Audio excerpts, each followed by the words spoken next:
Dati lang. Scout pag walang pasok. Thank you po pala sa pagbisita po kay Ate Mary Jo. Sobrang saya po nila. Sobrang saya mo nga rin eh. Kasama ka naman dun ah. Kaya nga po. Kasama ka rin dun. Ikaw dapat pasalamatan nila eh. Kasi hindi dahil sa'yo, hindi sila matatagpuan dun. Yung bahay nila napakalayo, napakatago. Sino naman ang mapunta dun? Saka pati sila Angel. Tinutulungan mo. Mababait man po yan sa akin. Kahit di namin alam.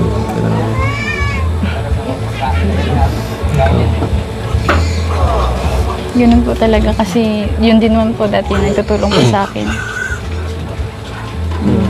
Pag wala po akong pamasahe, minsan binibigyan po ako ng tatay ni Angel. Nakakawawa din po yun talaga. Doon ako nabilib sa'yo. Napaka maalalahanin mo palagi.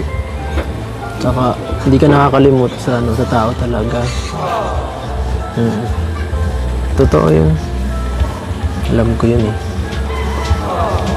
Ramdam ko yun. Saka pag tumulong ka, hindi mo na kailangan pagsabi. Hindi na namin kailangan malaman. Ang galing. Nabilig mo ako.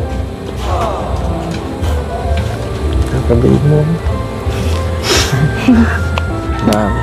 Kaya proud ako sa Kaya proud ako sa'yo eh. Proud ako sa wife ko. Ikaw, hindi ka ba proud sa akin? Sa iyong hobby?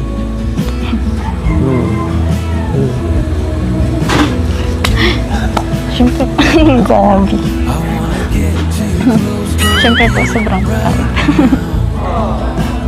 Bakit naman?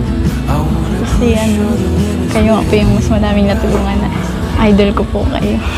Idol mo ako? Opo. Pero ako nun eh.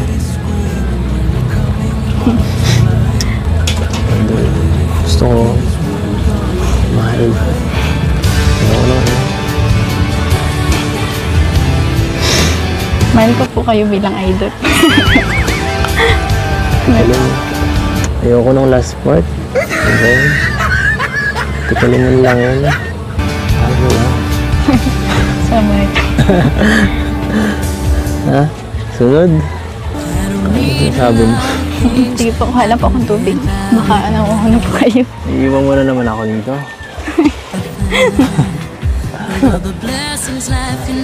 Kuhala po. So, ayun mga kasukay, mga kalingap, no? Grabe. Sobrang sweet ng dalawa po, no? Nakakatuwa silang panoorin at tuwan-tuwa si Kalingap Edu kay Biancy at proud na proud sa kanya dahil yung kahit simpleng pagtulong ay nagagawa ni Biancy, no? Especially yung pagtulong niya doon kila Angel, no? Malaking tulong na yun na makapagbigay siya, no? Siyempre, si Biancy iniisip din yung kapakanan talaga nila Angel at sobrang naawa din siya doon kaya talagang binigyan niya rin ng tulong makasukay mga kalingap, no? So sobrang nakakatuwa itong si Angel. Kaya mga kasukay mga kalingap, sobrang napaproud dito si Kalingap Edu, no? Dito kay Biancy, kahit ganyan na tinutulungan pa lang siya ay nakakatulong na po siya sa iba, no? Yun ang maganda kay Biancy.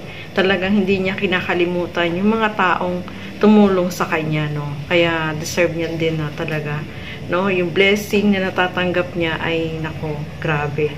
Talagang umaapaw, no? Mga kasukay, mga kalingap. At sobrang nakakatuwa sila, no? Sabi nga ni Biancy is idol niya, mahal niya. Etong si Eds, no? Dahil idol niya ito sa pagtulong, no? Parehas sila, no? May puso sila talaga sa pagtulong, no? Mga kasukay, mga kalingap. So, nakakatuwa sila. Sobrang sweet. Grabe na yan, mga kasukay, mga kalingap. At talaga naman, no?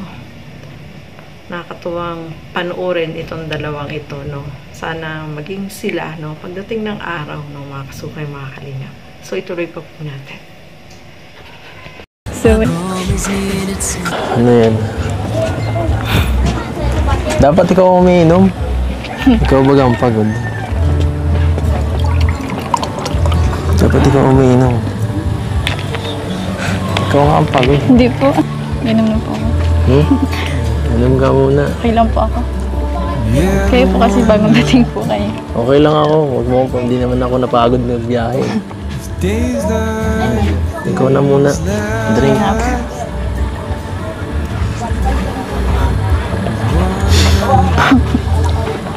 Bakit? Ganun po kayo makatitig.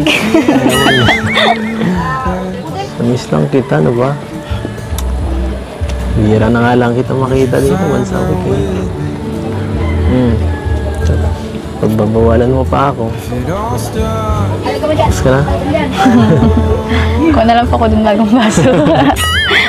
Ay nako. Okay na yan. Hindi mo na kumarte eh. Sige po, dito lang po kayo sa kabila. Tama nila. Sa kabila. So, Sabi, no? Sweet po nila mga kasukay, mga kalingap, no? Sobra. Nakakatuwa, no? Nakakatuwa silang panoorin at makikita mo sa kanila yung talagang magkasundo po sila yung sa ugali. Makikita mo magkasundo po sila at kumbaga talagang ano sila, no? Yung nagiging close na sa isa't isa, mga kasukay, mga kalingap. Yun ang maganda doon, no?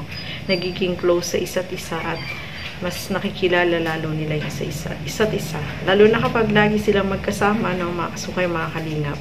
Yun yung sinabi dyan ng tatay ni Beyonce na lagi doon si Eds na sobrang nagulat ang lahat mga kasukay, mga kalingap, dahil syempre hindi naman niya sasabihin ni Eds na pumupunta siya dyan lagi, no? Malalaman na lang natin. Ayan, naging close po sila lalo, no? At sana, isang baso lang yung iinuman, diba? Grabe, pakasweet naman ni Eds, mga kasukay, mga kalingap, no? Kita nyo naman po yun sa kilos ng dalawa. Kaya talagang ang dami ng sobrang kinikilig at sana pagdating ng araw ay maging sila, di ba? Yun naman yung gusto ng lahat, no? Yung tamang panahon ay darating para sa kanila, mga kasukay, mga kalingap. So, ayan, maraming salamat po sa inyong lahat at lagi po natin supportahan Val Santos Matubang, Kalingap Rob at Edna Vlogs at ang inyong lingkod, Gandang Emmy. Sa mga hindi pa po nakapag-subscribe, please subscribe and please hit the notification bell para lagi po kayong updated sa aking mga ina-upload na mga reaction videos. So hanggang dito na lang po muna. Keep safe everyone. Thank you for watching. Mabuhay po tayong lahat. Bye-bye!